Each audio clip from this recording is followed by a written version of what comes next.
Hey guys, tonight we begin with the lacquered doors of the Forbidden City to explore the surprisingly busy and occasionally absurd daily lives of imperial concubines in ancient China. So before you get comfortable, take a moment to like the video and subscribe, but only if you genuinely enjoy what I do here. And let me know in the comments where you're tuning in from and what time it is for you. It's always fascinating to see who's joining us from around the world. Now, dim the lights, maybe turn on a fan for that soft background hum, and let's ease into tonight's journey together. Imagine being yanked from your silk-covered dreams at the hour when even roosters are reconsidering their life choices. That's how every imperial concubine's day began. Dragged from blissful oblivion by a team of attendants whose job was to make sure you looked divine before you were even conscious. Forget alarm clocks. In the Forbidden City, your wake-up call came in the form of aggressively opened curtains, cold water, and a young maid whispering, "Rise, noble lady," with the enthusiasm of someone deeply invested in your lack of sleep. The other maid? She's already trying to flatten your hair like it personally offended the dynasty. No time for yawning. Yawning was peasant behavior.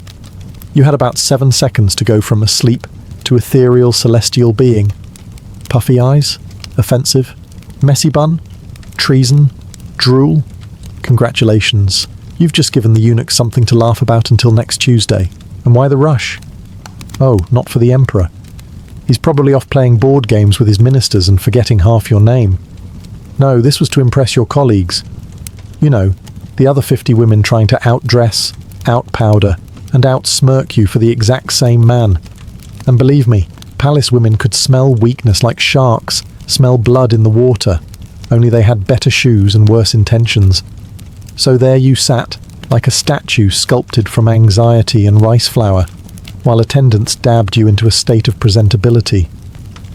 One applied rouge, another spritzed something floral yet vaguely suspicious behind your ears. You weren't sure if it was perfume or powdered deer antler, and honestly, you were too tired to care. Some concubines learned to sleep sitting upright just to maintain their hairdo. Others bribed their attendants for gentler handling, with mixed results. But all of them knew, if you didn't start the day looking flawless, you might end it in disgrace, or worse, in a slightly smaller room. In the grand scheme of palace life, waking up wasn't just about beginning the day. It was about survival.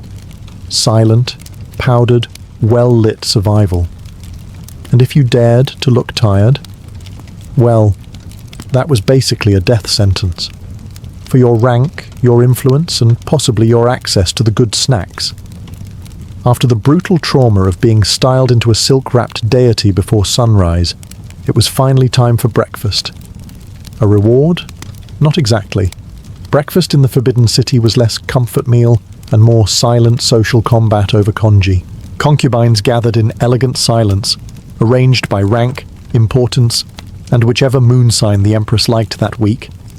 The highest-ranking women got to sit closer to the sunlit side of the room, where the dumplings were still warm. The others, well, enjoy your slightly congealed rice porridge and your cold side-eye. Menus were technically luxurious. Lotus seed paste, bird's nest soup, honeyed buns. But you were expected to eat with the dainty enthusiasm of a sparrow on a juice cleanse. No slurping, no chomping. Definitely no burping unless you were ready to apologize to your ancestors in calligraphy. Even the chopsticks had to be held like they were made of glass and shame. Most concubines developed the skill of eating just enough to avoid fainting, but not enough to appear greedy. A full appetite was considered unfeminine.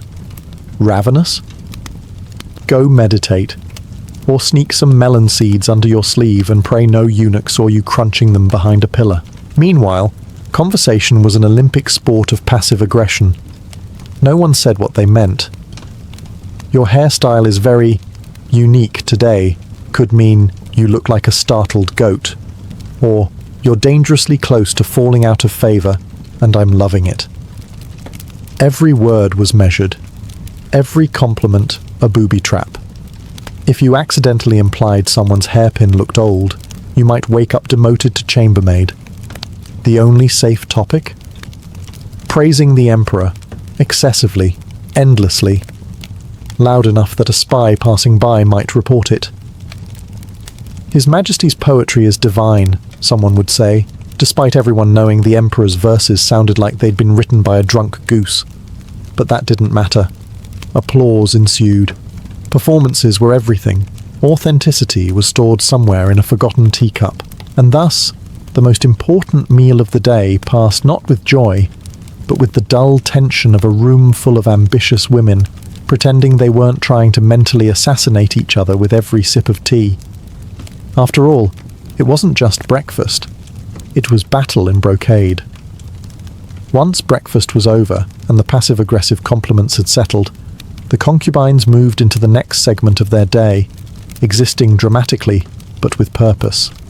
This was known as being seen, a delicate ritual of being visible just enough to stay relevant, but not so visible that people started wondering why you were trying so hard. Subtlety, after all, was a palace blood sport.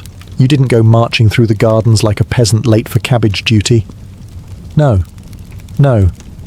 You glided. Slowly. Deliberately. With at least 3 layers of brocade trailing behind you like the world's most expensive dust mop. Bonus points if your hairpin caught the light just right and temporarily blinded a lower-ranking concubine. Walking through the inner courtyards was a chance to show off your new embroidered slippers, the ones you weren't technically allowed to wear yet, but you were hoping no one would notice, or at least pretend not to.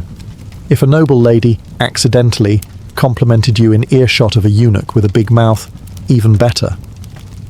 That compliment would be halfway to the Empress before you reached the koi pond. Of course, the real trick was looking relaxed while performing this highly calculated ballet of relevance. Too relaxed, and you looked lazy. Too stiff, and you looked desperate. The sweet spot. Effortless threat. You were not trying to impress anyone. But should the Emperor glance in your direction today, well, thank goodness you chose to wear the good jade. And don't forget the accessories. Each fan flick, each slow blink, each barely concealed smirk was a line in your silent performance. One wrong look could spawn 3 weeks of gossip and a full investigation into whether you were secretly mocking Lady Wrong's tragic attempt at an updo. You also had to watch for spies. Not the exciting dagger-in-the-dark kind. No, these were silk-shoed, eyebrow-arching, tea-sipping professional tattletales. They had the Empress's ear and possibly her entire notebook. Smile too wide. You're a flirt. Smile too little. You're plotting something. It was exhausting, but necessary. Because in the Forbidden City, if you weren't being seen, you might as well be invisible. And invisible concubines don't get promotions. They get reassigned to the embroidery room.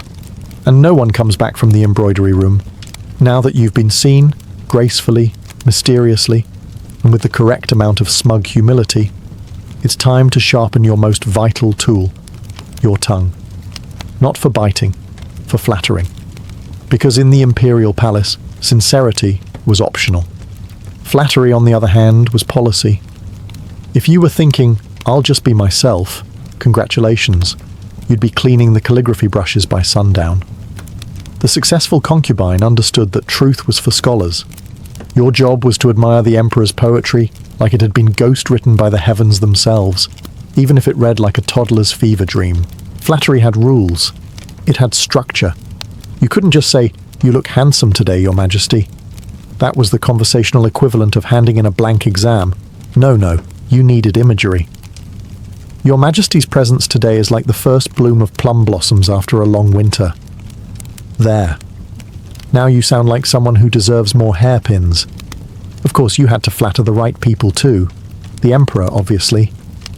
But also the Empress, the eunuchs who had influence, and sometimes even your rivals, just to mess with their heads. Nothing says I'm watching you like complimenting Lady Jen's embroidery and watching her spiral into paranoia for a week. But beware, flattery was a double-edged fan. Too little, and you were cold. Too much, and you were fake. Hit that sweet spot where the Emperor thinks you admire him, but doesn't realize you're actively trying to secure next month's Golden Lotus bonus. There were training sessions for this sort of thing. Subtle seminars held over tea, where older concubines passed down the sacred art of looking impressed without rolling your eyes. One flick of the wrist, one graceful sigh, one well-timed, "Oh, your majesty," and boom. You've just advanced 2 positions in the invisible ranking system no one talked about, but everyone understood. Sometimes the emperor wasn't even present, but you praised him anyway. To the birds, the walls, the porcelain vases, because you never knew who was listening. And besides, it never hurt to rehearse. After all, in the imperial court, it wasn't about truth. It was about performance, and the best performers got the best robes, or at the very least the warm dumplings. You flattered the emperor, survived breakfast politics, and walked the palace grounds like a passive-aggressive wraith in embroidered slippers. Now what? Time for hobbies. Or, as they were known in the Forbidden City, mandatory pastimes designed to stop you from losing your mind or stabbing someone with a hairpin. These were less hobbies in the modern sense, no pottery wheel or sourdough starters, and more ladylike skills you better perfect if you want to avoid boredom-based insanity. Embroidery was a favourite. Imagine stitching tiny golden dragons onto silk for 6 hours straight, while smiling as if you enjoy it. Drop a stitch? Oops, that could be symbolic of your loyalty unravelling. Better start over. Calligraphy was another standard. Not just the act, but the gesture of it. Your strokes had to be delicate yet decisive, like your political moves. Bonus points if you wrote a poem about chrysanthemums and managed to sneak in a subtle insult to your rival. Music? Absolutely. Every concubine worth her salt had to pluck the guqin like a melancholic cloud. The notes had to sound wistful, ideally like you missed the emperor even though you hadn't seen him in months, and he probably didn't remember your name. If your tune got too cheerful, someone might report you for being suspiciously content. Reading was encouraged, but only certain texts. No scandalous romances, no manuals on political theory, just Confucian classics and moral parables where the women were all either dutiful or dead, sometimes both. You were supposed to read these and then reflect on how you too could become a virtuous footnote in someone else's biography. Some concubines got clever. They turned their hobbies into performance art, a brushstroke that resembled a phoenix. That meant rebirth, as in, "I'm rising in favour, Lady Wrong, so enjoy that cold corner of the tea room while you can." It was all in the nuance. Of course, many concubines pretended to enjoy these hobbies more than they did. But deep down, they all knew the truth. Hobbies were just royal waiting rooms with fancier cushions. You weren't creating. You were killing time. Artistically, of course. Because at the end of the day, the best you could do was stay busy, stay graceful, and pray the emperor got bored enough to come looking for you. After a long morning of artful idleness, flattery, and high-stakes embroidery, the concubines entered the most strategic portion of their day, lunchtime gossip. But don't be fooled.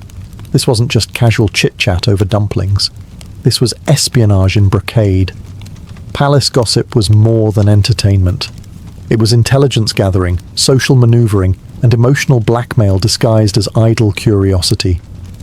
If someone let slip that Lady Hua was seen crying near the bamboo pavilion, the question wasn't why she was crying.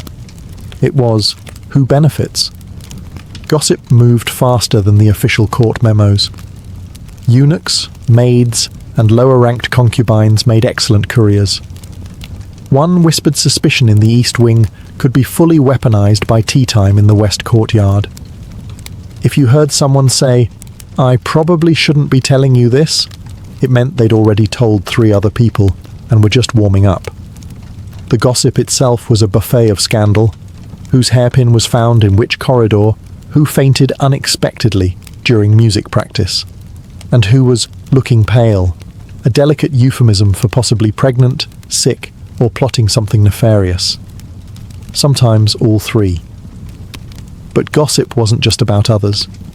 You had to manage your own narrative. Spread the right rumours about yourself, and suddenly you were mysterious, favoured, or deeply poetic. Spread the wrong ones, or worse, none at all, and you became forgettable. Which, in palace terms, was just a polite way of saying next in line for obscurity. Some concubines played the game like masters.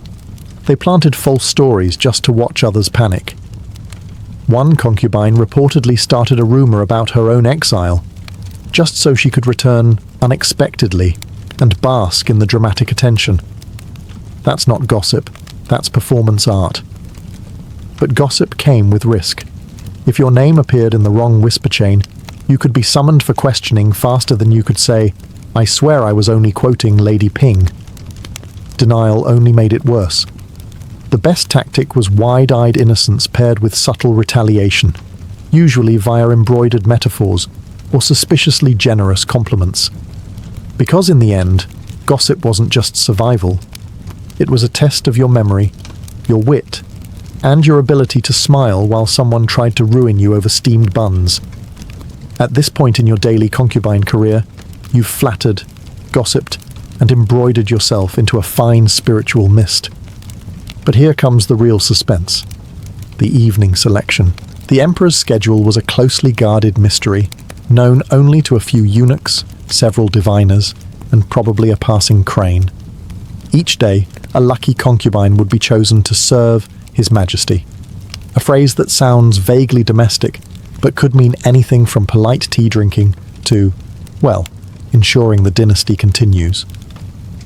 Naturally, everyone wanted to be chosen, not because they liked him, most barely remembered what he looked like, but because attention meant power, gifts, maybe even a promotion to a consort, which came with the thrilling perk of slightly warmer rooms in winter. But how did one get chosen? That, dear viewer, was the art. Hair was everything. It had to be immaculate, not one strand out of place unless that place was intentionally out of place to suggest wild yet regal passion. Hairpins weren't decorations, they were declarations. A phoenix pin said fertile and majestic. A lotus bloom said pure but open to suggestions. A jade cicada. Honestly, no one knew what it meant, but Lady Wen wore it once and got summoned twice in 1 week. Timing mattered too. You didn't want to look too available. That screamed desperation. But being hard to find. That risked invisibility. The goal was to appear serenely busy, just as the eunuch passed by. Not rushed, not idle, just coincidentally breathtaking. There were whispers that some ladies bribed the eunuchs to have their names pushed forward. Others fasted for 3 days to look ethereal. One ambitious soul even claimed she saw a shooting star and interpreted it as a divine invitation. She wasn't chosen, but she did start a minor trend. Most evenings ended in disappointment. For every summoned concubine, 10 others smiled politely, removed their dragon earrings, and tried not to look like they were about to scream into a silk pillow. Again. But hope was resilient. Tomorrow, maybe you would be the one. Or not. In the Forbidden City, patience wasn't just a virtue, it was a job requirement. Congratulations, you've been selected. The eunuch just gave you the look. The one that says, yes, tonight it's your turn to engage in one of the most awkward job descriptions ever penned in calligraphy. Serving the Son of Heaven was a privilege, a spiritual duty, and for many concubines, a performance review without feedback forms. First, you had to be bathed. Not by yourself, but by court attendants who treated every toe like a political artifact. You were scrubbed, perfumed and powdered until you looked less like a human and more like a porcelain gift to the empire. Hygiene wasn't just about cleanliness, it was about symbolic purity, and also, let's be honest, damage control in an age before deodorant.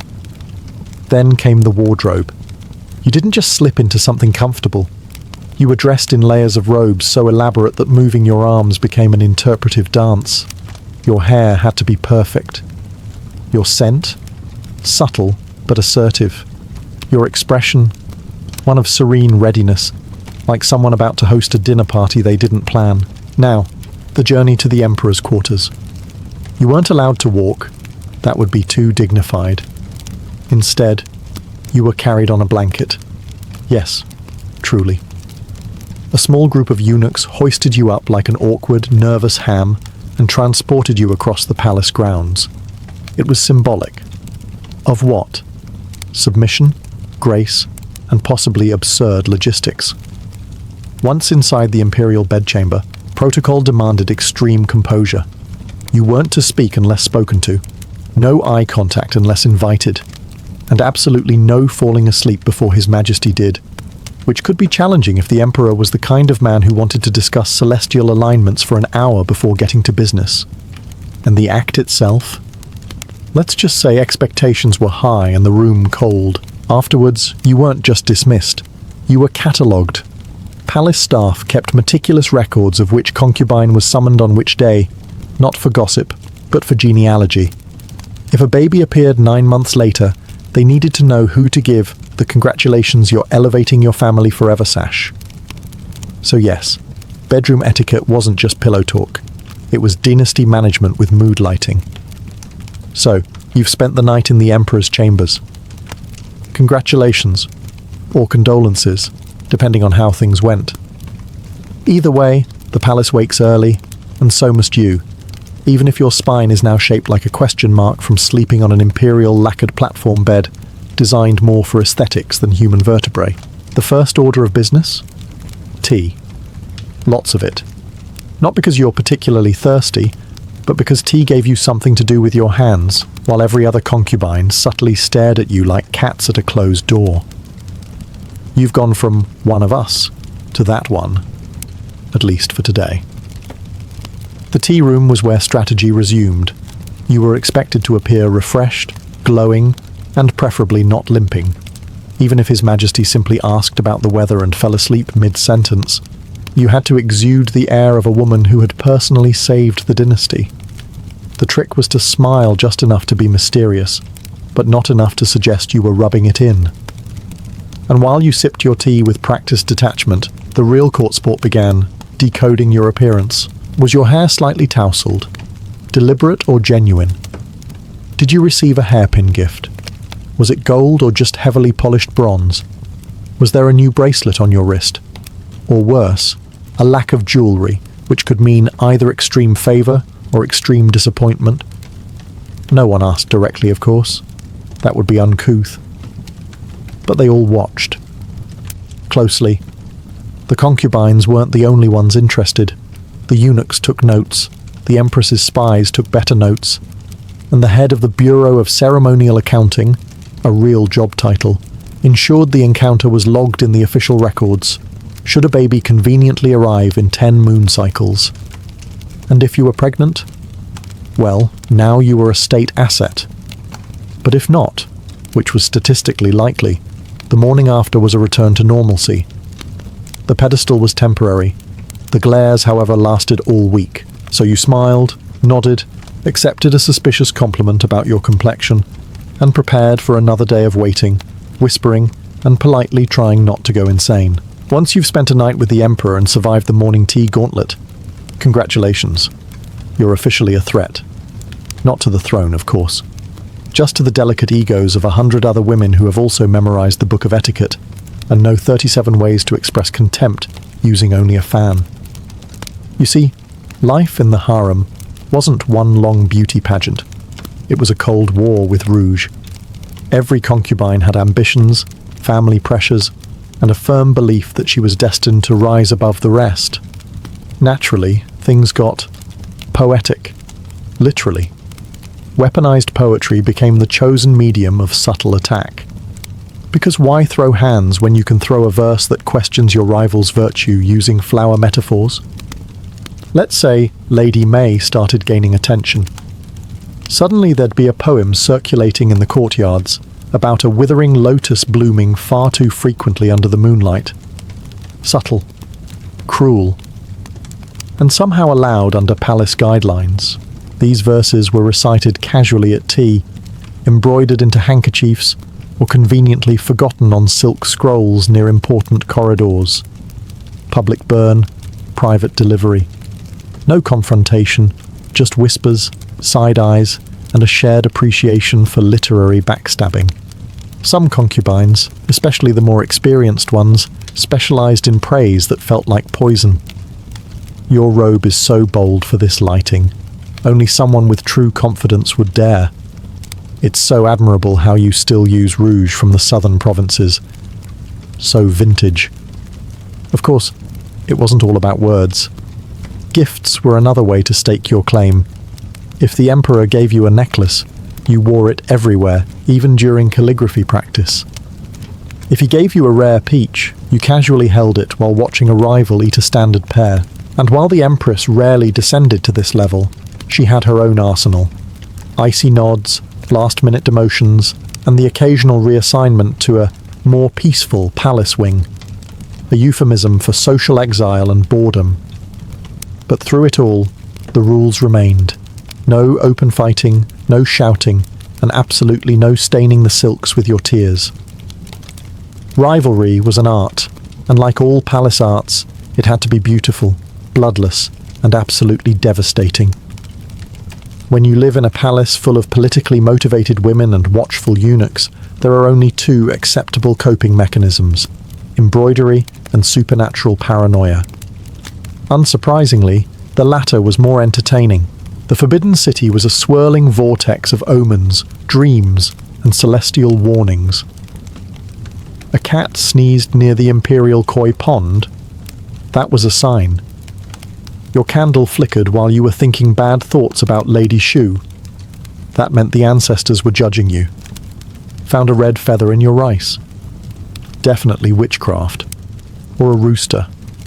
Either way, ominous.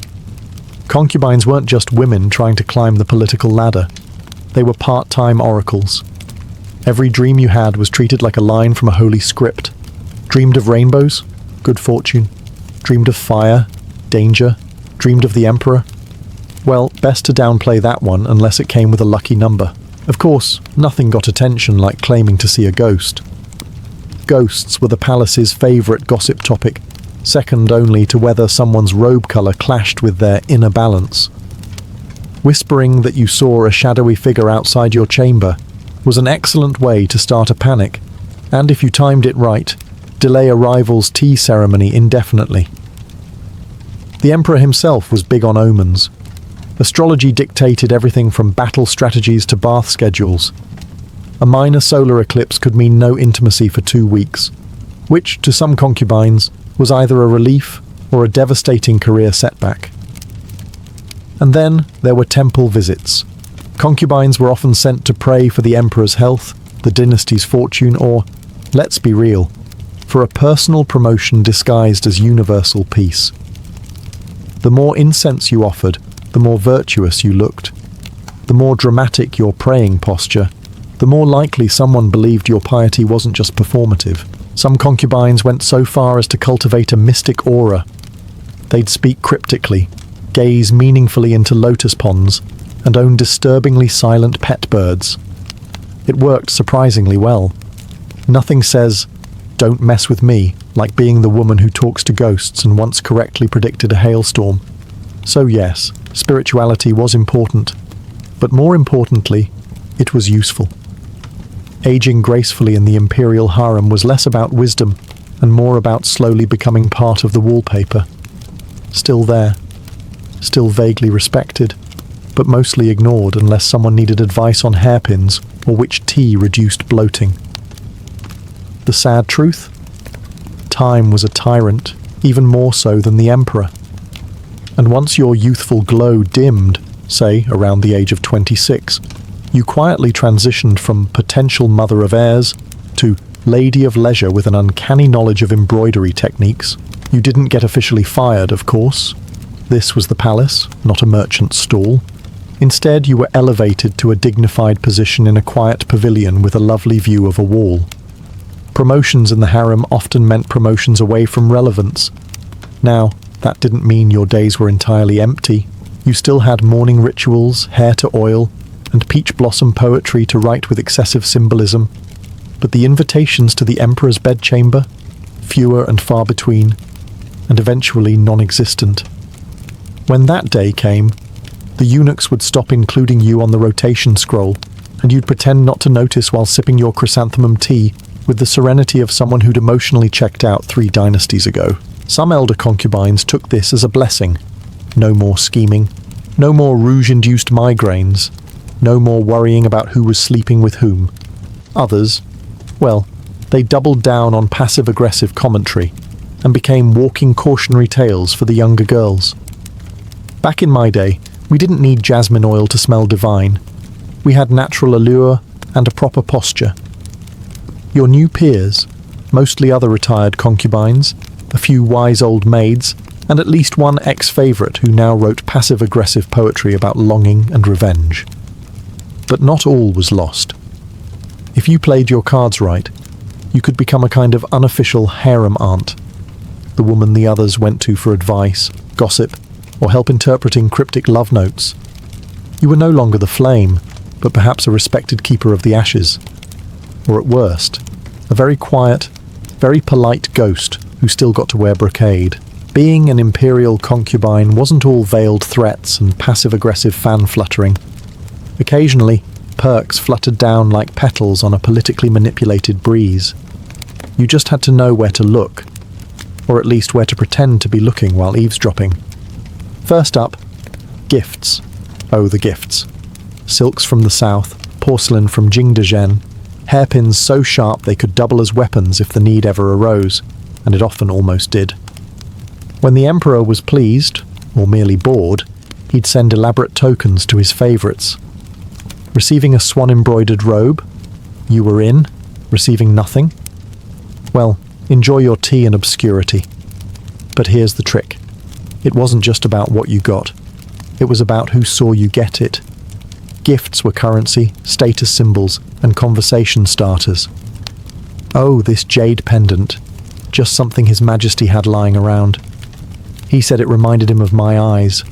Or was it his grandmother's ox? Either way, message received. Then there was gossip, the lifeblood of any well-regulated harem. Information flowed faster than wine during the Lantern Festival. Who coughed in the emperor's direction?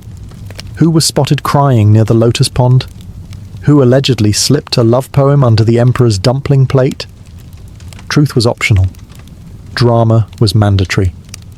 Eunuchs, of course, were the unofficial broadcasters of palace news, and concubines who knew how to bribe them with sweets and compliments often got early access to breaking updates. Lady Chen has a rash. You didn't hear it from me, but she did recently visit that questionable apothecary. Then came the real perk. Glimpses of power. Rare, fleeting, and dangerously intoxicating. If a concubine bore a son, she gained leverage. If she bore the son, she became a political axis. Even childless favourites could gain influence if they mastered the art of emotional leverage, timing, and looking tragically beautiful during thunderstorms. Some were granted input on minor court decisions or sent as diplomatic symbols to temples. And while most of it was ceremonial, it still felt good to be consulted about something that wasn't witch fragrance to burn in the moonlight. In short, it wasn't exactly ruling China, but it was ruling your corner of the palace, with a fan, a raised brow, and hopefully a slightly nicer room than the other women. For imperial concubines, life was a tea ceremony balanced on a tightrope, beautiful, ceremonial, and one misstep away from a very awkward obituary. Falling out of favour wasn't always dramatic. Sometimes it happened with the quiet finality of the emperor not glancing your way for 3 consecutive banquets. One moment you were moon of the 9th hall, the next you were that woman with the cat allergy. The palace had the attention span of a fruit fly on ginseng. Now let's talk poison, the DIY conflict resolution method of choice in the Forbidden City. It was discreet, deniable, and only slightly less subtle than passive-aggressive embroidery. Everything from lotus seeds to facial powder had the potential to end a rivalry, or, at the very least, cause a long bout of mysterious, internal dampness.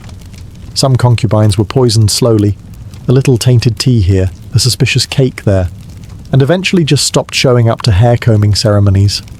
Others dropped faster than a eunuch's opinion in a room full of nobles. Accidents were common, slipping on polished floors, falling ill after fish, mysterious nosebleeds. It was almost poetic how predictable it all became. And then there was banishment. Not quite death, but close. If you offended the emperor or outmaneuvered the wrong favourite, You might find yourself relocated to a distant, moss-covered pavilion at the edge of the palace grounds. It was scenic, sure, but so is a prison with nice landscaping. Your attendance would be halved, your gifts would dry up, and your name would vanish from the inner court scrolls like a bad dream nobody wanted to remember. Worse still, getting sent to a temple. Being invited to devote your life to prayer was less a religious promotion and more a socially acceptable form of exile. You'd trade your brocade for plain robes, your intrigue for incense, and your daily flirtations for long discussions about lotus symbolism. But here's the kicker. You were never safe.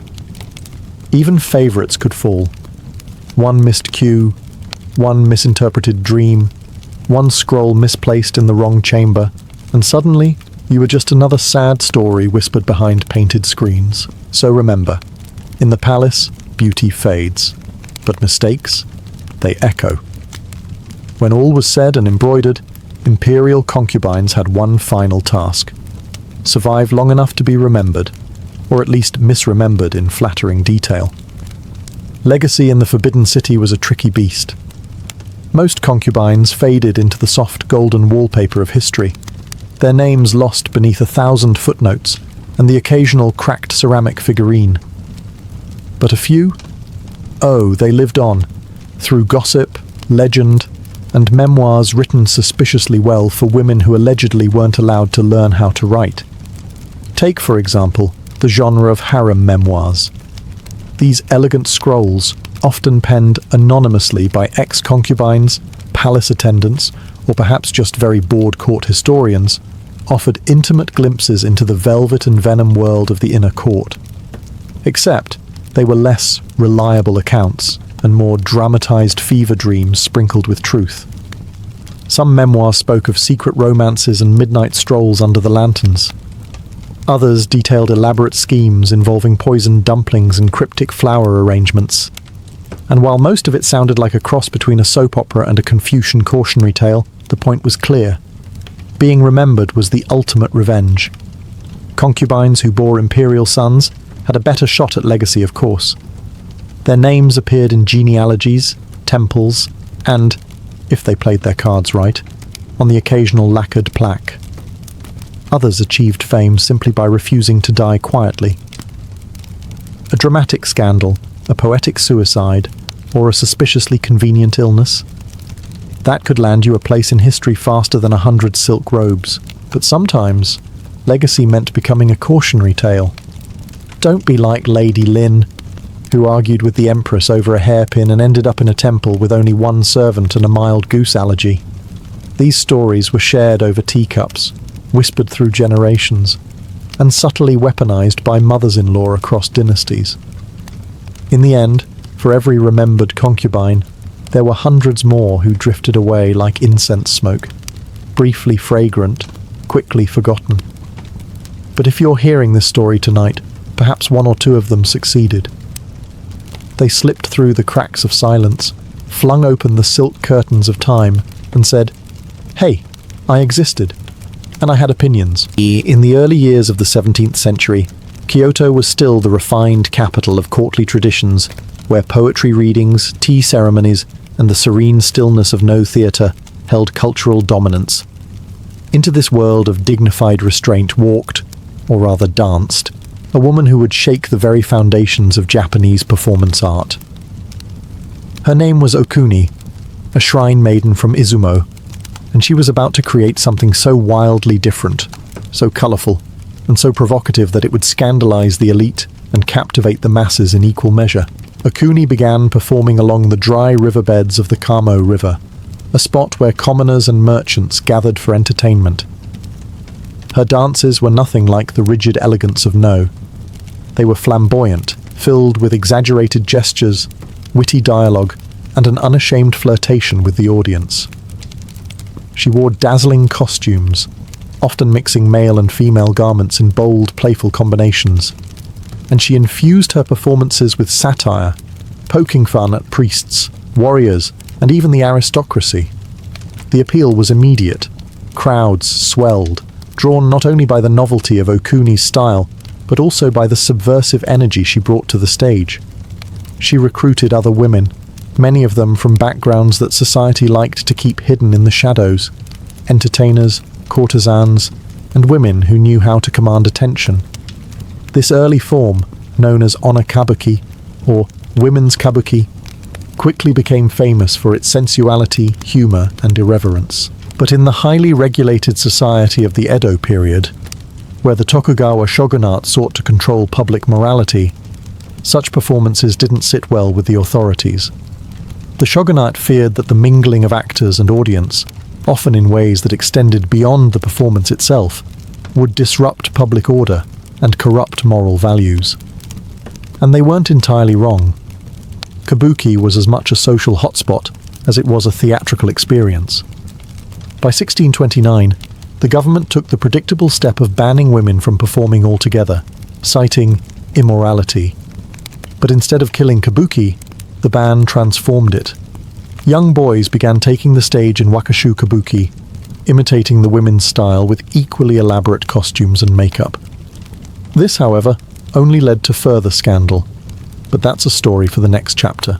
In that brief period before the ban, Okuni's kabuki was a revolution, a vivid explosion of colour, satire, and theatrical daring in a world that had been content with quiet, ceremonial art. She may not have known it, but she had just set in motion an art form that would define Japanese theatre for centuries. When the Tokugawa shogunate banned women from the kabuki stage in 1629, it seemed on paper like a decisive way to curb the immoral energy of Okuni's legacy. In practice, it was like trying to stop a river with a paper fan. The public's appetite for kabuki was already insatiable, and entrepreneurs weren't about to let a little government decree ruin a thriving business. Their solution: replace the actresses with handsome adolescent boys, wakashu, trained to imitate the elegance, flirtation, and charisma of the original female performers. Wakashu kabuki quickly exploded in popularity. These young actors wore the same dazzling costumes, painted their faces with the bold makeup that was becoming a kabuki trademark, and adopted the same exaggerated gestures and coy expressions that had enchanted audiences in Okuni's day. But there was a twist. Their performances often carried a sharper, more playful energy, and their beauty attracted not only female admirers, but also a significant number of male patrons. The result? Kabuki became even more scandalous than before. Theatres turned into social melting pots where samurai, merchants, artisans, and townsfolk mingled in the charged atmosphere. And while the plays were the main attraction, everyone knew there was just as much activity happening behind the stage curtains. The government's worst fears, that kabuki was blurring the lines between art, seduction, and outright vice, were coming true all over again. The shogunate responded in 1652 with yet another ban, this time on wakashu actors. But instead of killing the art form, it evolved once more. The next phase, Yaro Kabuki, replaced the boys with adult men who would specialize in two distinct roles: onnagata, men who played female characters with stylized grace, and tachiaku, actors portraying strong male leads. This innovation not only saved kabuki but also gave it one of its most iconic traditions: male actors performing every role on stage, a practice that continues in kabuki today. Still, the wakashu era left its mark. It cemented kabuki's reputation as a theatre of glamour, beauty, and social daring. The bold colours, the intricate costumes, and the charged interactions between performers and audience became permanent fixtures. It also proved something the authorities would never quite learn. Every time they tried to suppress kabuki, they only made it more intriguing. By the end of this turbulent transition, kabuki was no longer just an entertaining diversion. It was a cultural battleground, testing the limits of art, morality, and the shogunate's control. And it was only just getting started. With the wakashu ban in place and adult men now dominating the kabuki stage, the art form entered a phase of reinvention. The most striking development was the rise of the onnagata, male actors who specialized in playing female roles. Far from being a clumsy imitation, onnagata performance became a highly disciplined craft. These actors studied the subtleties of feminine movement, the tilt of the head, the glide of the feet, and the way a hand might hover over a fan before opening it. Their goal wasn't to convince the audience they were women, but to embody an idealized, stylized vision of femininity, one that existed only in the heightened reality of kabuki. The onnagata also transformed costuming and makeup. Layers of silk kimono in vibrant colors were paired with elaborate wigs, some so heavy they required assistance to help the actor move gracefully. Makeup became symbolic rather than realistic. Pale white faces, delicate red accents around the eyes, and subtle hints of pink to suggest youthful beauty. Every choice, from the width of a sleeve to the angle of an eyebrow, carried meaning. Meanwhile, the male leads, or tachiaku, developed their own conventions. They stood firm and projected strength, speaking in bold, rhythmic patterns, often accompanied by dramatic stamping of the feet. The contrast between onnagata grace and tachiaku force created the dynamic tension that defined kabuki's theatrical style. This was also the period when kabuki began codifying its gestures and movements into kata, precise, repeatable forms. A turn of the head, a sudden pause, or a freeze-frame pose, at the height of drama, became signals to the audience, telling them exactly when to gasp, cheer, or shower the stage with paper fans in appreciation. These were not natural movements. They were deliberate, stylized, and larger than life, transforming the stage into a world that felt both unreal and emotionally heightened. The Edo-period audience didn't want subtle realism. They wanted spectacle, and kabuki delivered. Behind the scenes, the shogunate's censors kept trying to tighten control over scripts, forbidding certain political themes or depictions of contemporary scandals. Yet kabuki playwrights learned to mask their criticism in historical allegories, slipping social commentary past the watchful eye of the authorities. By this stage, kabuki had evolved far beyond Okuni's riverside dances. It was no longer improvised street entertainment. It was a fully fledged art form with rules, traditions, and a style so distinctive that it could not be mistaken for anything else. By the mid-17th century, kabuki had firmly taken root, and the cities of Edo, modern Tokyo, and Osaka became its beating hearts. This was the era when permanent theatres replaced makeshift riverbank stages, transforming kabuki from a wandering spectacle into an established cultural institution. In Edo, massive venues like the Nakamura-za, Ichimura-za, and Morita-za competed fiercely, each trying to outdo the other with grander productions, more famous actors, and ever more elaborate stagecraft. These theatres were not just places to watch a play, they were social events in themselves. A kabuki performance could last the entire day, broken into multiple acts with intermissions long enough for the audience to wander, eat, and gossip. Merchants would rent the best boxes for their families, samurai might quietly slip in despite class restrictions, and street vendors swarmed outside selling snacks, souvenirs, and illustrated woodblock prints of the actors, the celebrity posters of the day. Theatre districts like Edo's Saruwaka-cho became buzzing hubs of commerce and entertainment. Inns, tea houses, and restaurants sprang up around the playhouses, ensuring that a trip to the theatre was as much about socializing and indulgence as it was about art. Actors, especially the most famous onnagata and tachiaku, were adored like rock stars. Their likenesses appeared on ukiyo-e prints, and their mannerisms and fashion influenced popular trends.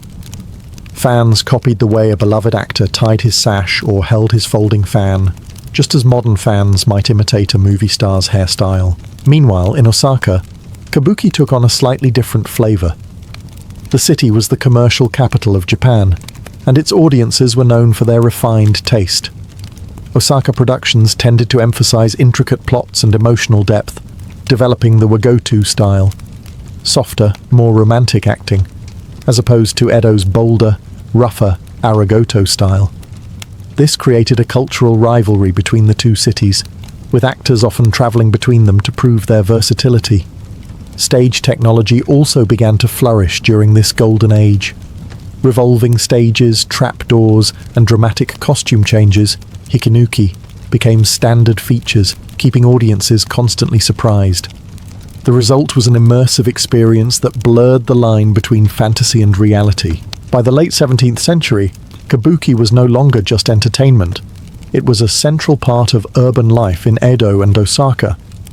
It had its own superstars, fan culture, and thriving commercial ecosystem.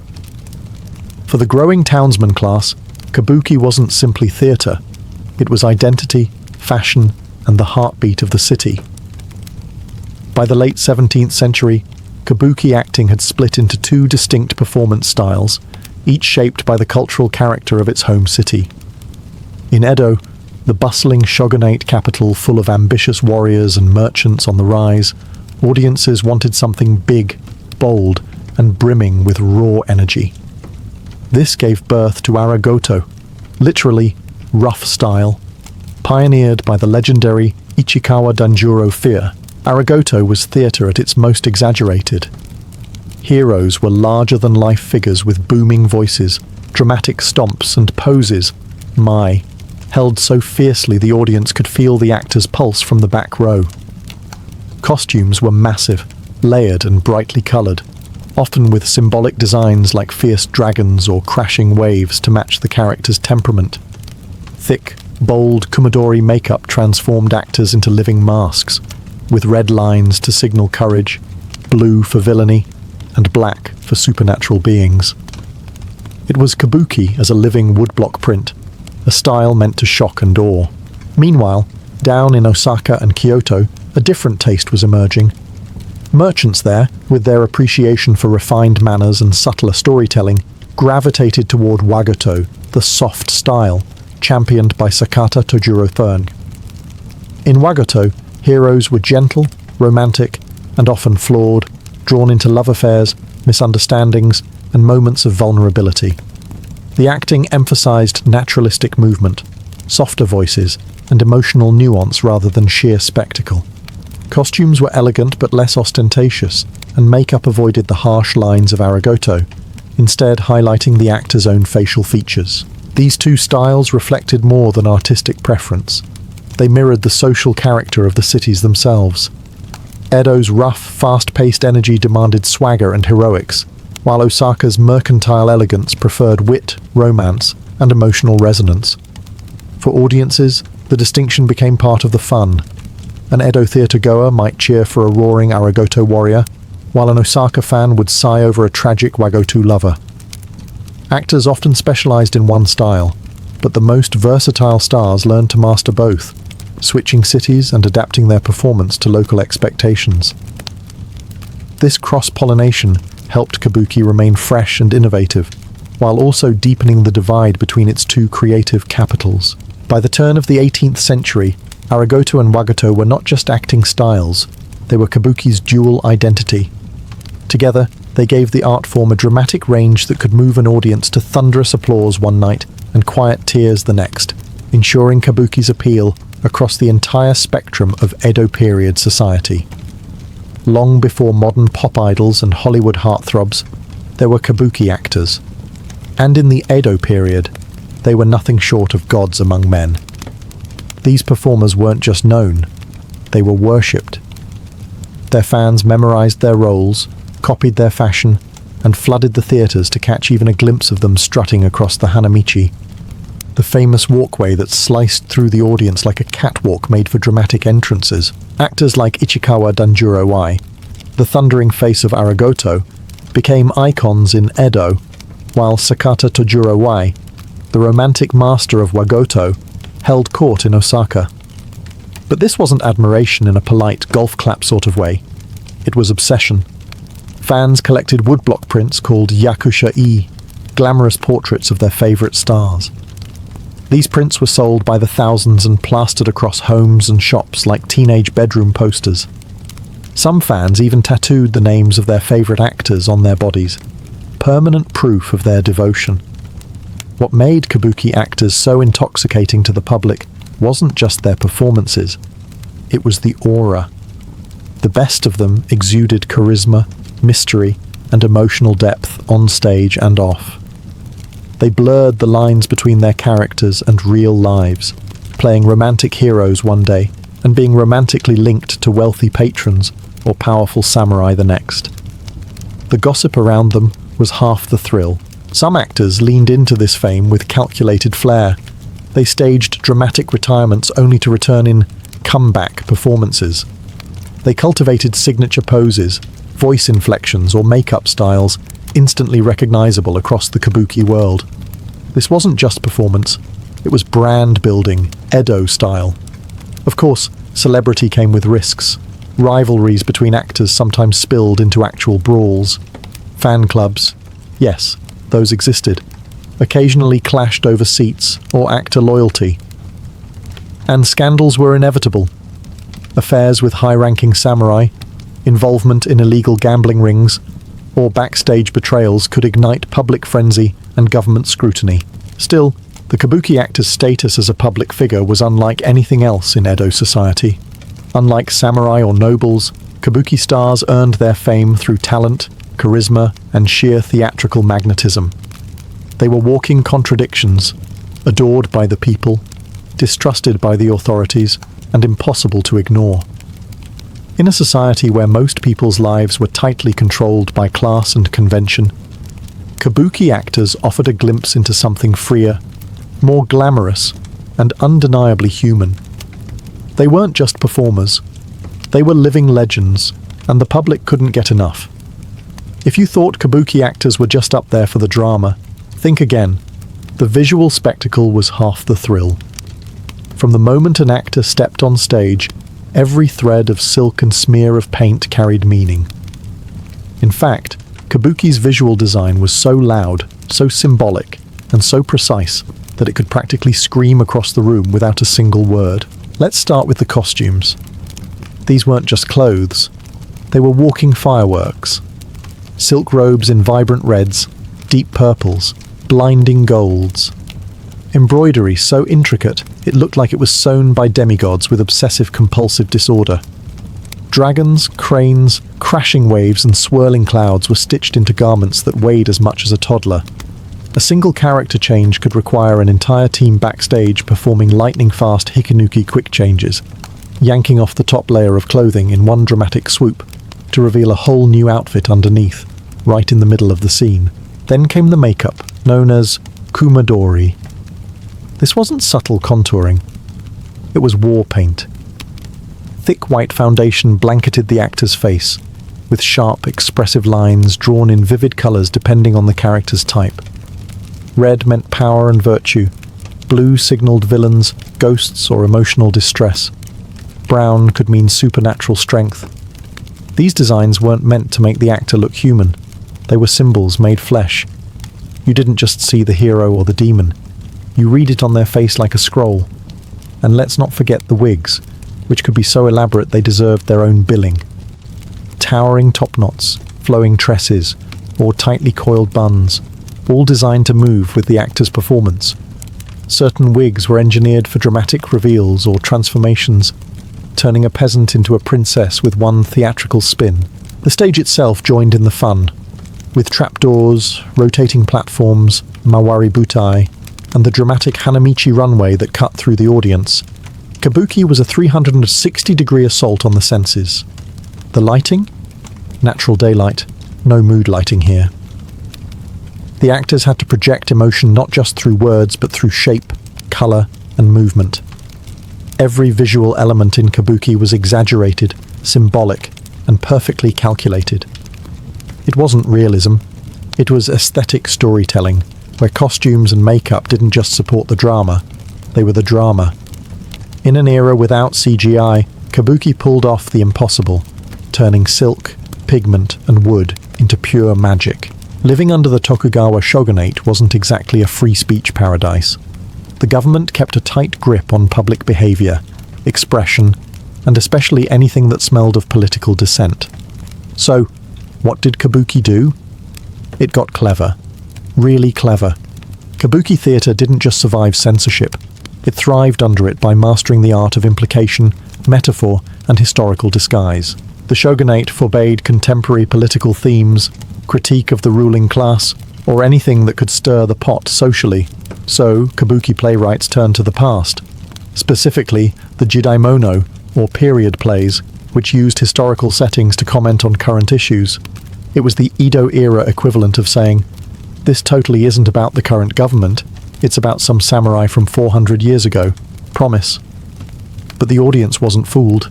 They knew when a nobleman's betrayal mirrored a recent scandal, or when a villain's cruelty sounded suspiciously like that of a high-ranking official. Another popular workaround was the sewamono, or domestic plays, which tackled the everyday struggles of common people. Lovers torn apart by social obligations, merchants facing corrupt officials, samurai losing their honor. These weren't explicitly political, but they poked holes in the social structure by highlighting its injustices, hypocrisies, and moral contradictions. The audience could see themselves on stage, and they could laugh, cry, or rage in recognition. Even the onnagata became part of the subversion. These male actors, playing idealized female characters, often presented women as the emotional and moral heart of the story. At a time when real women were excluded from the stage, and often legally silenced, Kabuki gave them voice and complexity through artifice. Was it satire? Empowerment? Both? Probably. Censorship also influenced language and symbolism. Certain phrases, gestures, or costume choices became coded messages. A cherry blossom might symbolize fleeting beauty, or the sudden fall of a public figure. A subtle change in color could signal a character's betrayal. It was a layered system, and savvy audiences knew how to read between the lines.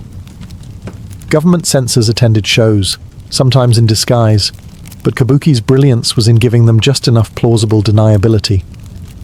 On the surface, it was all dancing and drama. Underneath, it was a mirror, sharp, defiant, and deeply aware. In this dance between art and authority, Kabuki emerged not as a victim of censorship, but as its most creative adversary. It didn't just play by the rules, it rewrote them.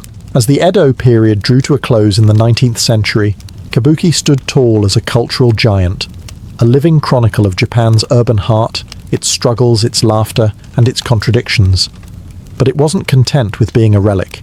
Kabuki endured, transformed, and eventually earned a place not just in the hearts of Edo's city dwellers, but in Japan's national identity. After centuries of innovation, scandal, censorship, and reinvention, Kabuki had developed a complex grammar all its own, a language of movement, makeup, costume, and music that defied easy imitation. When Japan opened to the West during the Meiji Restoration in the late 1800s, some elites tried to push Kabuki aside in favor of modern Western-style theater. But Kabuki didn't flinch. Instead, it dug in its heels, doubled down on tradition, and proved itself resilient, refusing to be replaced by powdered wigs and violin solos. Actors became cultural ambassadors. Iconic families like the Ichikawa and Nakamura dynasties continued to pass down roles through generations, keeping Kabuki's legacy alive. Lineage mattered. A modern Ichikawa Danjuro wasn't just playing a role, he was inheriting centuries of theatrical DNA. Each performance wasn't just theatre, it was ritual, continuity, and homage. Meanwhile, efforts to preserve Kabuki intensified.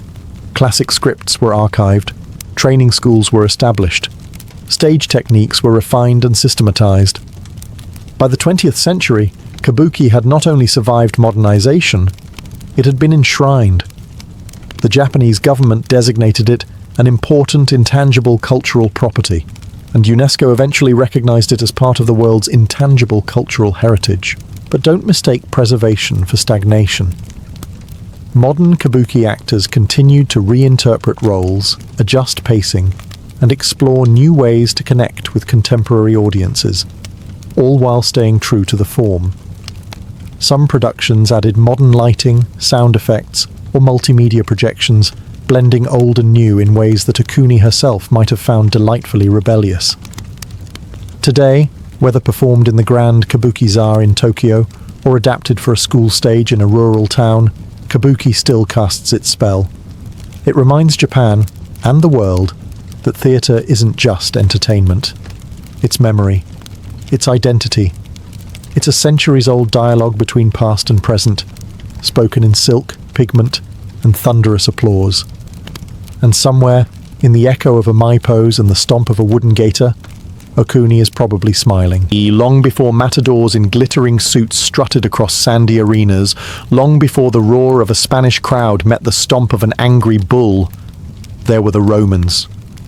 When they conquered the Iberian Peninsula and turned it into the province of Hispania, they brought with them more than just aqueducts, togas, and Latin grammar. They brought the theatre of blood. Roman public games, particularly the Venaciones, exhibitions of man versus beast, were the ancient world's version of primetime entertainment. In these spectacles, wild animals such as lions, bears, and yes, bulls, were pitted against trained fighters, or occasionally left to rampage for the amusement of the masses. Hispania, with its rugged terrain and abundance of bulls, proved the perfect setting. Amphitheatres were constructed, crowds gathered, and bulls began their journey from sacred beasts of the Iberian past to symbols of controlled chaos and raw spectacle. But when the Roman Empire collapsed in the 5th century, its polished arenas began to crumble, and with them, the formal structure of Roman games. Still, the idea of facing a bull, of challenging brute strength with human courage, didn't disappear. It simply went underground. What had once been a ticketed event for the upper classes slowly transformed into a rural tradition, woven into local festivals and seasonal rituals. Farmers, villagers, and wandering performers kept the concept alive in small, brutal, unsanctioned ways. Over time, these rustic echoes of Roman entertainment evolved into cultural fixtures in medieval Spain. While no longer called Venaciones, the essence of spectacle remained. The idea of man versus animal, framed not just as combat, but as art. A struggle watched by the many, often ending in glory or gore. It wasn't yet the bullfight we know today. There were no matadors in gold embroidery, no embroidered capes twirling under the sun. But the DNA of bullfighting, the blending of performance, danger, and public obsession, had already taken root. The Roman passion for drama hadn't died with the empire. It had simply taken off its helmet, grabbed a red cloth, and waited quietly for the Middle Ages to give it a new name. And in the dirt of Roman ruins, among the ghosts of gladiators and the bulls they faced, a uniquely Spanish tradition was beginning to stir. In the year 711, North African Muslim armies crossed the Strait of Gibraltar and began a conquest that would change the cultural DNA of the Iberian Peninsula forever. They brought science, architecture, poetry, and an obsession with horses. While the Moors didn't invent bullfighting, they added an essential ingredient to its medieval evolution: refinement. Theirs was a world of controlled elegance, where the art of the rider was just as important as the thrill of the charge. Under Moorish rule, equestrian skill became a mark of nobility. The caliphs and emirs of Al-Andalus hosted public exhibitions where riders would demonstrate furusia, a code of mounted warfare and chivalry that emphasized agility, posture, and precision. These performances often involved hunting displays with wild game, showing off not just military training, but theatrical flair. The horse was not just a tool, it was a dance partner, and the rider was a performer as much as a warrior. Now enter the bull. Although the Moors revered bulls in some poetic contexts, they were far more interested in showing dominance over animals rather than killing them for sport. In early Moorish Iberia, there are scattered references to horseback contests involving bulls. Not gory bloodbaths, but ritualized displays of bravery and control. Think of a nobleman circling a bull at high speed, demonstrating balance and mastery. Not stabbing, but showcasing his command over chaos. These early contests were not yet bullfighting in the modern sense. They were tests of horsemanship, evolving from military drills into half sport, half theatre. But crucially, they planted the seeds for what would later become the regioneo, the horseback form of bullfighting still practiced today. Even more significantly, these events were public. Crowds gathered to watch nobles flaunt their daring, their wealth, and their perfectly trained Andalusian horses. The line between military training and public entertainment began to blur. As the centuries passed, these courtly exhibitions started slipping into local tradition, spreading to festivals and town celebrations. By the time Christian knights began reclaiming the peninsula during the Reconquista, they didn't just fight to take back land, they absorbed the Moorish obsession with elegant equestrianism. The result was a cultural fusion: Roman spectacle, Moorish grace, and soon, Christian pageantry. Together, they began shaping a new kind of performance, one that would eventually put both man and bull center stage. And the horse? It would remain the quiet, thundering heartbeat of the arena. As Christian kingdoms gradually reclaimed the Iberian Peninsula during the centuries-long Reconquista, they weren't just waging holy war against the Moors. They were inheriting, adapting, and transforming centuries of cultural fusion. And nowhere was this more flamboyantly displayed than in the evolving spectacle of the bullfight. Christian knights, fresh from the battlefield and eager to flaunt their valor during peacetime, turned to tournaments. These public events allowed nobles to parade their horsemanship, weapon skills, and bravado. But while jousting was popular in northern Europe, Spain was already brewing something distinct. Bullfighting, or rather bull challenging, began to take center stage. In this period, the practice was known as toreo a caballo, bullfighting on horseback. Drawing from both the Roman traditions of spectacle and the Moorish obsession with equestrian control, Christian nobles began staging daring displays where they would charge bulls with lances in front of cheering crowds. It wasn't just entertainment, it was propaganda. A knight controlling a furious bull symbolized the victory of Christian order over pagan chaos. Or, depending on how dramatic you were feeling, the triumph of God over the devil. These events were tied to religious festivals, coronations, military victories, and other state occasions. They were pageants, filled with banners, trumpets, and richly adorned armor. The bull became more than just an animal. It was a dramatic foil, a living metaphor for danger, nature, and the challenges of life itself. Unlike the stylized matador fights of later centuries, these medieval contests were raw. There were no professional toreros yet.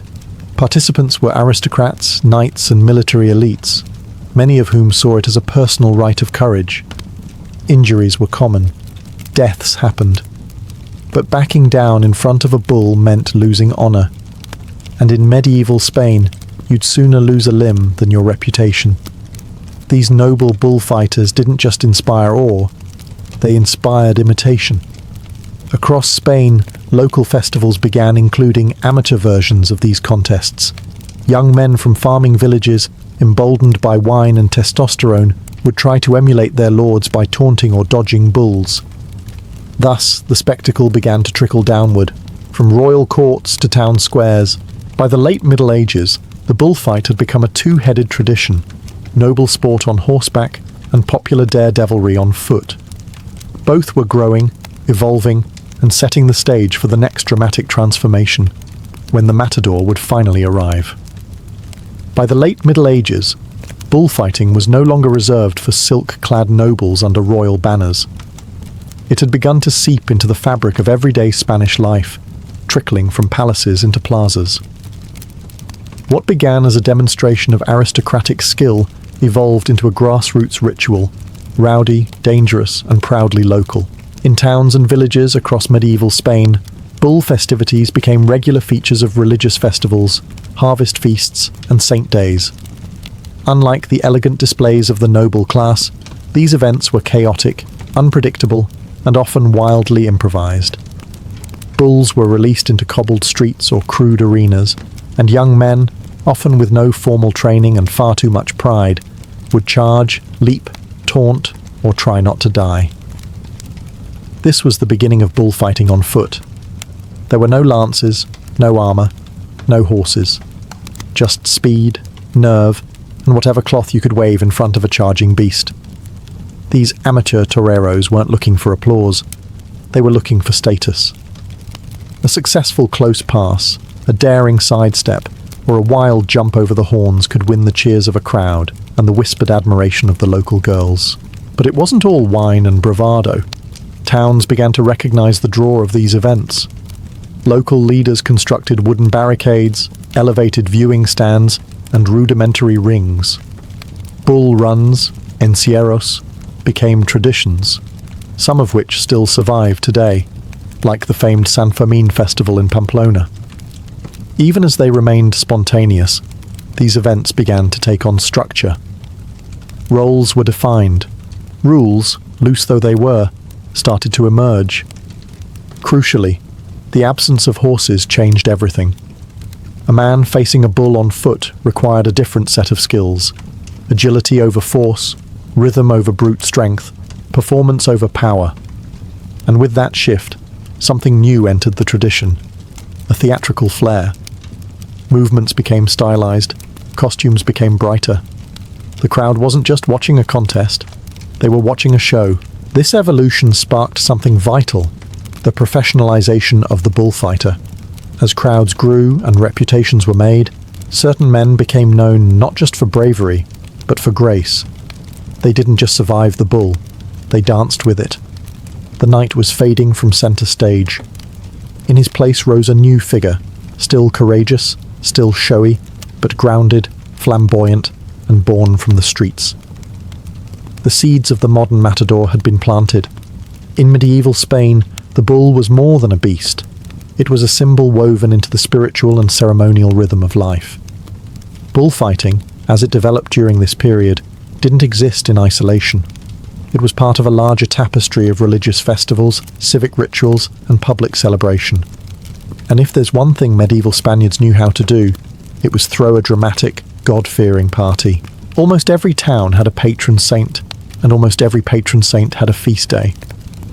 These celebrations often included processions, dances, food, music, and of course bulls. The Fiesta Taurina was less a scheduled event and more an explosion of ritual energy, blending the sacred and the profane into one thundering celebration. Churches blessed the bulls, priests marched in procession, and then, just hours later, local men would be hurling themselves across a dusty square in front of that very same holy animal. It was theatre, yes, but also devotion. The bull, powerful and uncontrollable, came to represent sin, temptation, or even the devil himself. To stand before it was a test of courage, masculinity, and faith. If you survived, you were admired. If you died, well, at least it was in public and with style. The town square became the centre of the action. Temporary wooden arenas were constructed right in the middle of cities, often in front of churches or municipal buildings. Balconies became box seats. Tavern rooftops turned into VIP sections. Local nobles watched from above while commoners gathered in the dust, leaning on fences that might or might not hold when the bull got too close. This festival energy also elevated the bull itself. These animals weren't just props. They were bred, trained, and paraded with ceremony. Trumpets would sound, flags would fly. The crowd would hush as the gate opened, and out came the beast, not as a victim, but as a mythic opponent. Each performance, whether bloody, farcical, or breathtaking, became part of a town's identity. Bull festivals were stories told in motion, repeated year after year, building local legends and neighborhood pride. And as the centuries rolled on, the festival bullfight moved from chaos to choreography. A new rhythm was emerging. The street-level bravery of local heroes began to morph into something more structured, more performative, less a brawl and more a ballet. The bullfight was becoming art. By the late Middle Ages, something remarkable had happened. Bullfighting was no longer just a noble pastime or a village dare. It was evolving into a profession. And with that evolution came a new kind of figure. Not a knight in shining armor or a drunken farmhand in a linen shirt, but a trained performer, a showman, a craftsman of courage. The torero was born. The rise of professional bullfighters didn't happen overnight. It began with reputation. Certain individuals, often from humble origins, started to gain local fame for their consistent ability to face bulls on foot with elegance and control. These weren't reckless fools. They were tacticians. They understood the bull's rhythm, its tells, its patterns. They developed specific techniques, dodges, passes, feints, and gave names to each one. What was once chaos was becoming choreography.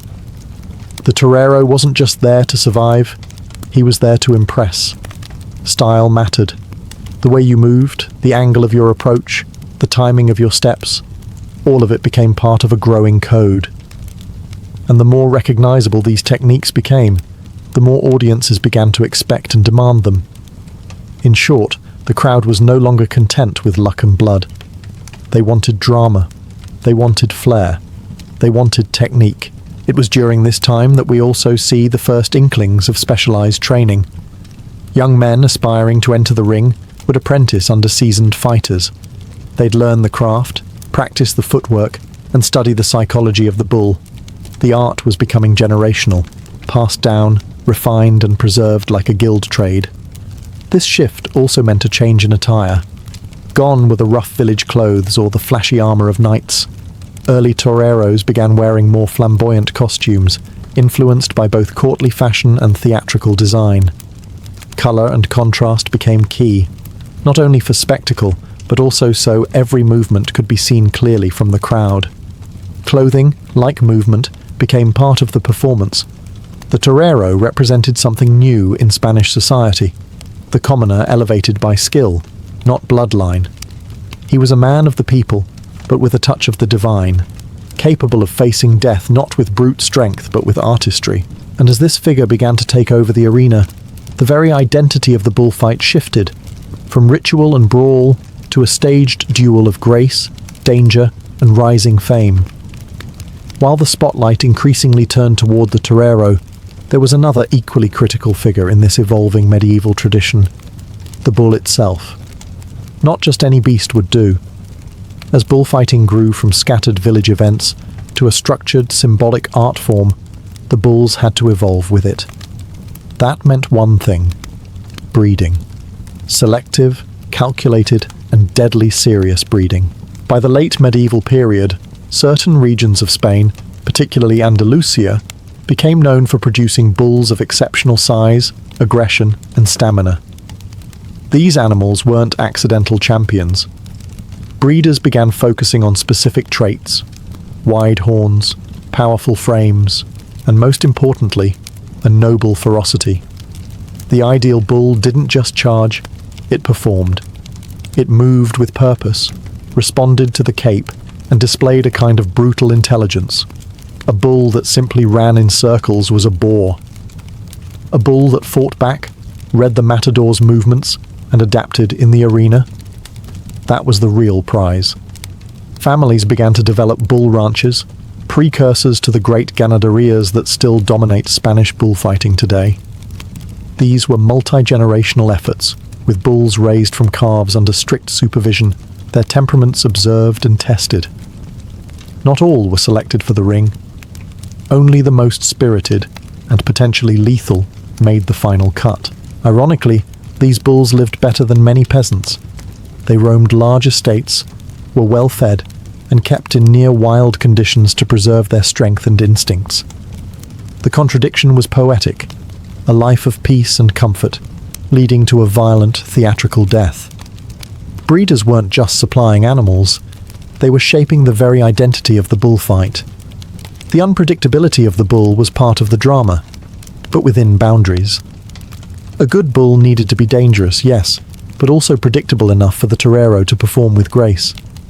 This balance between chaos and choreography was at the heart of the spectacle. Over time, certain bull bloodlines became famous. A ranch's reputation could rise or fall based on the performance of a single bull. Just as audiences cheered for star matadors, they began to recognize names of toros bravos, brave bulls who had earned their own kind of fame in the sand. In the growing arena of medieval Spain, the bull was no longer a mere beast. It was a character, a villain, a hero, a test of fate bred in pasture lands under the weight of centuries-old bloodlines, and destined to die beneath a flourish of cloth and applause. As the bullfight grew more organized, symbolic, and spectacular, it needed a proper home. Makeshift wooden fences and town squares weren't going to cut it forever. By the late medieval and early Renaissance periods, Spain began building purpose-designed bull rings, plazas de toros, architectural spaces crafted not just for safety, but for theatrical grandeur. And with that, the bullfight officially moved from folk tradition to national stage. The earliest bull rings were still temporary, circular enclosures built for a festival and then dismantled. But as the events became more frequent and prestigious, permanent structures began to appear. One of the earliest documented was in Zaragoza, followed by others in Seville and Madrid. These were circular arenas inspired by Roman amphitheatres, with tiered seating that allowed thousands of spectators to witness every movement in the sand. The shape of the ring wasn't accidental. The circle allowed the bull to move freely without corners to hide in, and gave the torero full space to perform the faena, the series of passes that would define the art of bullfighting for centuries. The architecture served the drama, wide enough for spectacle, enclosed enough for intimacy, and always built so that the action remained the visual and emotional centre. Each ring developed its own rituals. Some had royal boxes, where kings and nobles could preside over the event. Others had musical ensembles that signalled different moments in the fight. Flags were raised, drums pounded, trumpets announced the entrance of the bull. It was more opera than sport. Importantly, the rise of the bull ring also shifted the expectations of the audience. No longer were they just witnessing a battle. They were attending a performance. As the seating became structured, so did the event itself. The fight was divided into clear stages, with formalized rules, time limits, and choreography. This standardization turned bullfighting into something larger than life, a national ritual enacted across the country, from grand cities to small villages. The Plaza de Toros was more than a building. It was a crucible. Within its walls, centuries of tradition, myth, and raw adrenaline collided. And as these arenas grew in scale and prestige, they elevated the bullfight from provincial entertainment to a defining expression of Spanish identity. A stage where history, culture, and death danced in perfect, dusty symmetry. By the end of the medieval period, bullfighting was no longer just a pastime. It had become a cultural cornerstone, deeply embedded in the Spanish imagination. What began as scattered rituals, nightly games, and village chaos had transformed into a stylized, ritualized spectacle with clear rules, recognized heroes, and a devoted following. The medieval bullfight left behind more than blood in the sand. It left a blueprint for national identity. The tradition had now absorbed elements from every chapter of Iberian history. From the Romans came the love of the arena and the structure of public performance. From the Moors, the obsession with control, grace, and the aesthetics of confrontation. From the Christian knights, a flair for pageantry, honour, and public bravery. And from the common people came raw emotion, improvisation, and a flair for survival without armour. Together, these forces created a tradition that blurred the lines between ritual, theatre, and combat. Bullfighting became more than entertainment. It was seen as a reflection of the Spanish soul, proud, fatalistic, passionate, and unwilling to turn away from the face of death. By the early Renaissance, bullfighting had moved into the hands of professionals. The medieval knight had hung up his lance, and in his place stood the matador, capes swirling, feet planted, eyes locked with the charging beast. The spectacle had become codified. Roles were defined, stages formalized, and the language of the ring was now as structured as a religious ceremony. But even as the centuries turned, the echoes of medieval Spain remained. The bull still entered to fanfare. The crowd still roared as a man faced death in full view of his peers. The plazas still filled with thousands who knew that what they were watching wasn't a sport. Not exactly. It was a ritual, passed down from generation to generation, with roots deeper than most dared imagine. The legacy of medieval bullfighting isn't just visible in costumes or choreography. It's in the attitude, a defiant refusal to look away from danger, a commitment to style in the face of death, and a belief that courage isn't just physical, but artistic. And for better or worse, it's a legacy that still steps into the ring, every time the trumpet sounds and the gates swing open. In medieval Ireland, if a weary traveller knocked on your door, you didn't pause to ask who they were, where they came from, or what they wanted. You opened it. Because in ancient Gaelic society, hospitality wasn't just a virtue. It was a legal obligation backed by one of the oldest legal systems in Europe, the Brehon Laws. This wasn't some warm, fuzzy Celtic courtesy. This was serious business. According to the Brehon legal code, every free person was bound to offer food, shelter, and basic protection to guests, especially travellers or strangers. Refusing hospitality wasn't just rude. It was a violation of the law and could lead to fines, loss of status, or public disgrace. A guest under your roof was considered sacred, and for the duration of their stay, you were responsible for their well-being. If they were harmed, insulted, or even made uncomfortable, the blame fell on the host. This emphasis on hospitality was deeply entwined with the structure of Irish society at the time. A decentralized landscape of clans, chiefs, poets, and farmers spread across the hills, valleys, and bogs of early medieval Ireland. There were no state-run inns or royal patrols on lonely roads. Travel was dangerous, shelter was rare. The only thing that kept the wheels of society turning, beyond kinship ties, was mutual obligation. Today's guest could be tomorrow's protector, or bard, or judge. But it wasn't only about safety, it was about honour. In a culture where reputation was currency, how you treated guests mattered. A generous host earned praise, prestige, and spiritual reward. A stingy one earned mockery, fines, or worse, a satirical poem from a bard that could destroy your reputation faster than a sword ever could. Hospitality became a kind of social performance, a ritual of food, warmth, and welcome that said, "You are under my roof. I will care for you. I will." Even fugitive outlaws and travelling poets were sometimes protected under these rules. Refusing shelter to someone who invoked the law of hospitality could mean a breakdown in social cohesion. The guest was not just a visitor. They were a temporary member of your household, placed there by the will of fate and shielded by the full weight of tradition. So yes, in medieval Ireland, you welcomed the stranger, or else. To understand why hospitality was so sacred in medieval Ireland, you have to understand the system that enforced it, the Brehon Laws. These weren't dusty statutes handed down from kings or enforced by sword-wielding sheriffs. The Brehon Laws were a living, breathing network of customary codes passed down orally and refined over centuries, rooted in fairness, reciprocity, and a shocking amount of detail about things like how to feed guests, where they could sleep, and what to do if someone stole a pig. Named after the Brehons, professional jurists who memorized the laws and acted as mediators, judges, and walking encyclopedias, this legal system functioned without a centralized monarchy or standing army. Ireland wasn't a unified kingdom, but a patchwork of clans, each with its own chieftain, warriors, and farmers.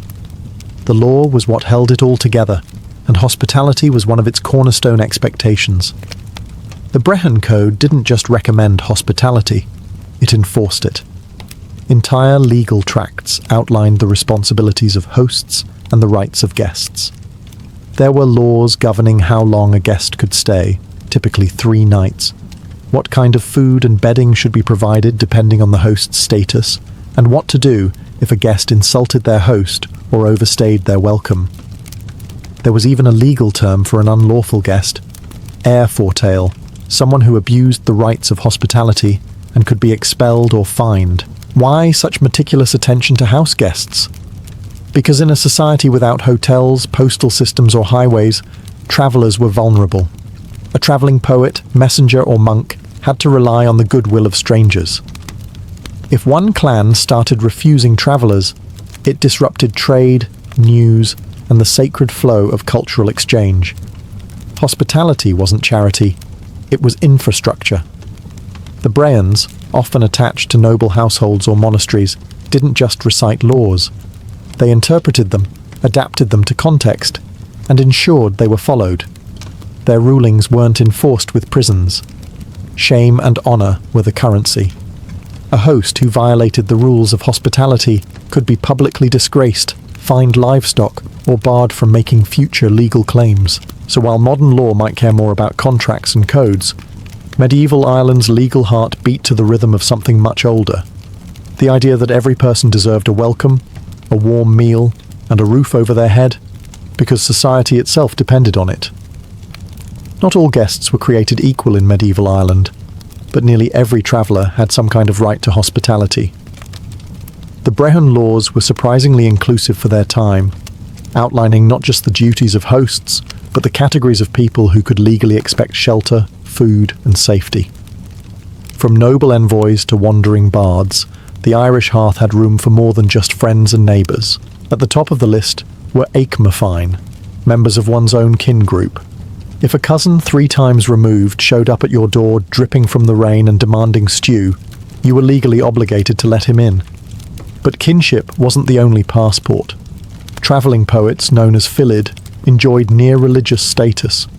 Refusing them food or lodging could result in a devastating satirical poem, which in Irish society was considered worse than physical punishment. The satire, or air, was believed to have magical, even legal weight. An insult from a bard could ruin your honour and your standing in the community. Then there were monks and clerics, who represented not only spiritual authority, but often served as record keepers, scholars, and political intermediaries. They too were welcomed as sacred guests, often receiving better accommodations than the average farmer. Refusing them wasn't just socially frowned upon. It could invite church penalties, which in a deeply spiritual society carried serious weight. Interestingly, even criminals and fugitives were not entirely outside the system. If a person was being pursued and managed to invoke the law of hospitality before entering someone's home, the host was legally bound to protect them, at least temporarily. Once inside, they became a censorship, a guest under the host's protection. It didn't matter what crimes they may have committed, while under your roof, they were untouchable. Violating this sacred trust could result in a heavy fine or blood feud. Of course, guests had responsibilities too. They were expected to behave respectfully, refrain from theft or insults, and leave after a reasonable stay, usually 3 nights, unless explicitly invited longer. Overstaying could downgrade you from honoured guest to unlawful squatter, which came with its own set of legal consequences. In essence, hospitality wasn't about kindness, it was a contract. The guest received shelter and food, the host earned honour and legal protection, and society at large kept its wheels turning. And in a world without locks, hotels, or Yelp reviews, that delicate balance was everything. In medieval Ireland, feeding a guest wasn't just expected, it was legally mandated. The Brehon Laws laid out not only that a host must feed their guest, but what they were expected to provide, depending on their rank, wealth, and social role. Forget tossing your guest a crust of bread and calling it a day. Irish hospitality was a ritual, and food was at its sacred centre. Let's start with the basics. A guest had to be offered food without grudge or delay. A cold welcome or obvious reluctance could be interpreted as dishonour, or worse, as a breach of law. The type of food and drink served wasn't random either. A chieftain or noble was expected to offer fine meals, roasted meats, milk, ale, and even mead if available. Their status demanded generosity. A farmer or lower-class freeman might serve oatcakes, butter, cheese, and curds. It didn't have to be lavish, but it had to be respectful. The Brehon Laws even specified how the food should be served. Guests of equal or higher status were to be given the choicest portions, seated in places of honour near the hearth. You couldn't just dump a leg of mutton in front of a bard and call it generous. Presentation mattered. Symbolism mattered. Food was a performance of status and respect. And of course, there was drink. Mead was the preferred celebratory drink, a honeyed liquor that symbolised abundance and festivity. Ale was more common and widely served. Offering a guest a horn of mead was like offering them your goodwill in liquid form. Refusing to offer drink, or offering poor quality ale to a distinguished visitor, was a subtle insult with legal consequences. Why such attention to detail? Because food was more than sustenance. It was social glue. A shared meal sealed alliances, ended feuds, and confirmed bonds between clans. Even the act of eating together signaled mutual trust. Once you shared a hearth and food, you were no longer strangers. And if a host failed to provide adequate nourishment, they could be fined under the law, or worse, satirized by a traveling poet. A poorly fed guest could legally challenge the host's honor, which in medieval Ireland could cost you land, livestock, and your place in society. So the next time someone offers you a plate of cheese and bread with a smile, just know, in early Ireland, that might have been the law talking. In medieval Ireland, once a traveller crossed your threshold, they weren't just a visitor. They became a temporary member of your household, cloaked in your legal protection. The Brehon Laws made it crystal clear. To host someone was to accept responsibility for their well-being, safety, and dignity for the duration of their stay. And if something happened to them under your roof, physically, socially, or legally, that was on you. This wasn't a casual matter.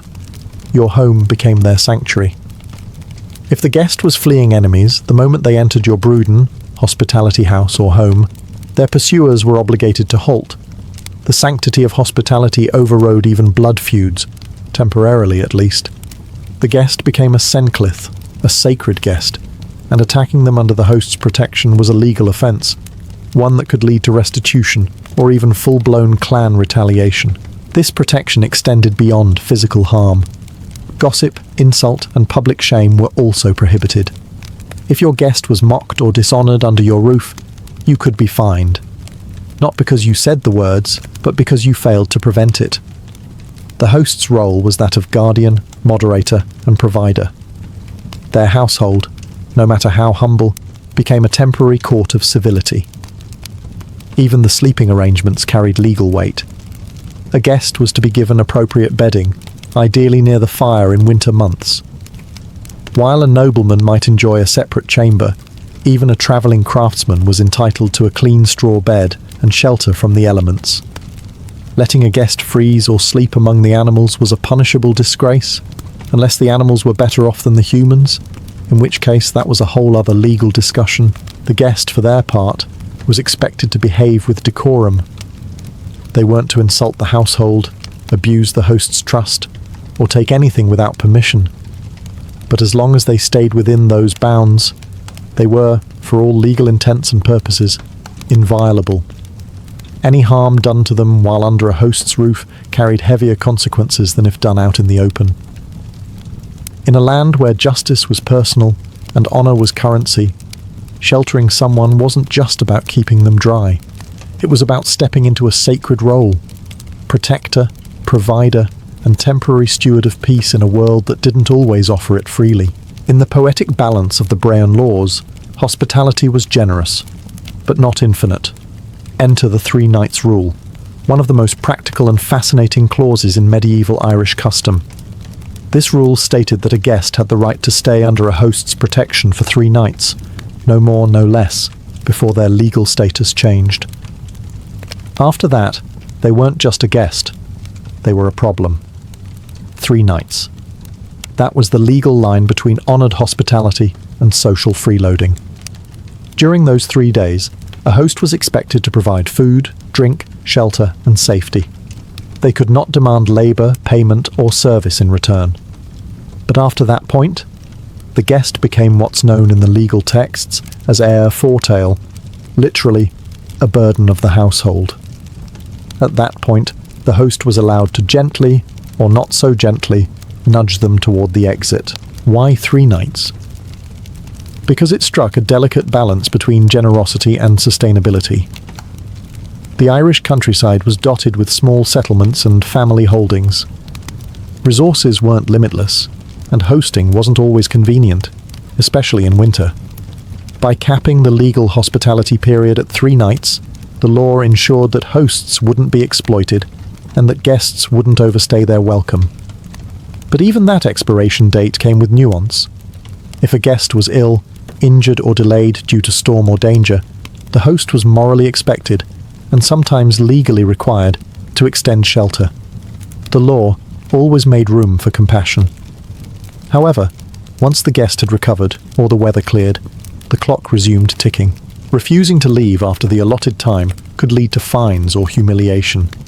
And if the guest caused trouble, say, insulted the household, damaged property, or refused to move on, they could be forcibly removed and shamed in court. The Brehon texts don't shy away from outlining exactly how unwanted guests could be dealt with, including restitution owed by the overstayer, or even compensation to the host for social embarrassment. This 3 nights rule gave structure to the unspoken social dance between traveller and host. It preserved dignity on both sides. The guest received what they needed without shame. The host gave freely without fear of exploitation. And when the third sunrise hit, it was time to pack up, say thank you and move on, hopefully with a full belly, a warm heart, and a blessing for the road. In medieval Ireland, there were no glowing tavern signs or roadside inns with jingling bells. Instead, hospitality was embedded directly into the infrastructure of society. Certain homes, called brúdne, plural of brúden, were designated specifically for hosting travellers. These were the original hospitality houses, functioning like community-funded Airbnb long before the internet, or even surnames, existed. A brúden wasn't just any house. It was usually run by someone of means, often a noble or wealthy freeman, who had a legal and social obligation to maintain it for the benefit of guests. These homes were known across the region, their reputations carried by word of mouth, song, and poem. They were a vital part of the social ecosystem, especially in a land with limited roads, unpredictable weather, and very long distances between settlements. Some brúdne were even semi-public buildings supported by a local lord or clan leader, intended to elevate the prestige of the territory. Hosting travellers, especially bards, monks, or political messengers, brought honour and influence. A well-maintained hospitality house was a sign of prosperity, good leadership, and moral character. And if you ran one poorly, people talked, and not in a good way. Inside, the brúden followed the expected customs: fire lit, food offered, guest beds prepared. A guest was expected to be greeted properly, offered water for their hands and feet, and seated near the hearth. The better the guest's status, the more lavish the welcome. And don't think the hosts did all this for charity. Good hospitality paid back in reputation, alliances, and legal standing. In a land where everything depended on how you were seen by others, that mattered deeply. Interestingly, these homes weren't strictly religious, though monasteries also acted as hospitality centres, particularly for pilgrims or foreign guests. The brúden system was secular, rooted in social obligation and legal tradition, not divine command. Hosting wasn't just for the pious. It was for everyone who wanted to be seen as honourable, or at least not sued for denying a poet a meal. The brúden filled the role that hotels and rest stops play today, but with far more personal stakes. You didn't just stop there to sleep. You entered someone's legal and moral space. For 3 days, you shared fire, food, and protection. And for those 3 days, you weren't a stranger. You were a guest. And that meant everything. In medieval Ireland, violating the laws of hospitality didn't just risk legal fines.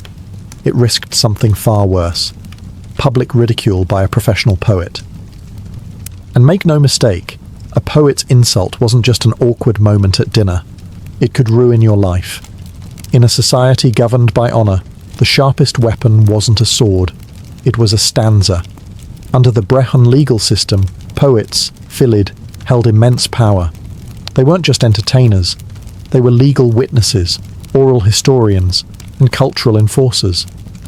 Their words had weight, and their verses could build or destroy reputations.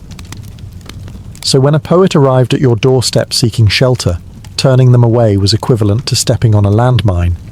Socially, legally, and sometimes spiritually. This is where the infamous air comes in, the satirical poem or curse. If a host failed to offer proper food, lodging, or respect, a filid could compose and recite an air targeted directly at them. These weren't random insults. They were finely crafted, memorable, and widely repeated. A well-placed air could spread through a clan like wildfire, turning your name into a punchline and your household into a cautionary tale. The belief was that satire had a supernatural edge. It wasn't just embarrassing, it could physically harm you. Some believed an heir could bring disease, poverty, or divine disfavor. The Brehon texts even discuss legal consequences for satire used improperly. That's how serious the system took it. Satire was like a legal spell, and poets were its practitioners. This is why poets were so often greeted with such lavish care. You didn't just fear their power, you respected it. Hosting a bard well could bring long-term benefits. A glowing poem, favourable publicity, or your name woven into heroic tales. But neglect them, and your name might be immortalised in rhyme for all the wrong reasons. Poor hospitality, then, wasn't just a moral failure. It was an invitation to public shame. Your neighbours would hear about it, your enemies would laugh about it, and your descendants might still be muttering apologies centuries later. In Ireland, words were weapons, and poets were feared as much as any warrior. So if you found a bard at your door, you'd best clear a space by the hearth and pour the mead fast. Because hospitality wasn't just a law, it was protection from poetry. By the end of the medieval period, Ireland had changed, politically, religiously, even linguistically. But the ancient customs of hospitality, so deeply woven into the Brehon Laws, left behind a legacy that far outlived the legal system that birthed them. Even as English common law took root and the Gaelic order weakened, the Irish reputation for fierce, generous hospitality endured, not just as folklore, but as cultural identity. What made Irish hospitality so distinct wasn't just the food, or the fire, or the legal obligations. It was the idea that every person, no matter their origin, carried dignity simply by being a guest, that a stranger could be sacred. That offering shelter wasn't an inconvenience, but a declaration of personal honour. These weren't just laws, they were living ethics, taught around the hearth, recited in poems, and acted out in the muddy roads and thatched halls of a rugged, rain-soaked land. Even today, echoes of this ethos persist. The instinct to put the kettle on, to offer a guest tea and a seat before asking questions, remains a quiet echo of the Brehon Code. In rural villages, the unspoken rules of welcome still breathe through everyday gestures, offering bread without fuss, giving directions with a story, or ensuring no one leaves a home hungry. These aren't just quaint traditions, they're fragments of a legal and moral worldview older than most European states. The destruction of the native Irish legal system under English rule marked the end of the formal Brehon tradition. But hospitality was harder to kill. It migrated into language, song, and behaviour. It survived famine, colonisation, and diaspora. Irish emigrants carried it abroad, to America, to Australia, to the corners of the world, where the stereotype of the welcoming Irish host took root and grew. In truth, medieval Irish hospitality laws were never just about comfort. They were about trust in a world without walls. They were about relationships, social glue, and survival. In a land of shifting alliances, harsh weather, and open roads, welcoming a stranger wasn't a risk. It was a necessity. And so, in the quiet offer of a warm fire, a soft bed, or a shared meal, we glimpse the soul of an ancient law, one that asked not just who you were, but how well you could welcome someone you'd never met.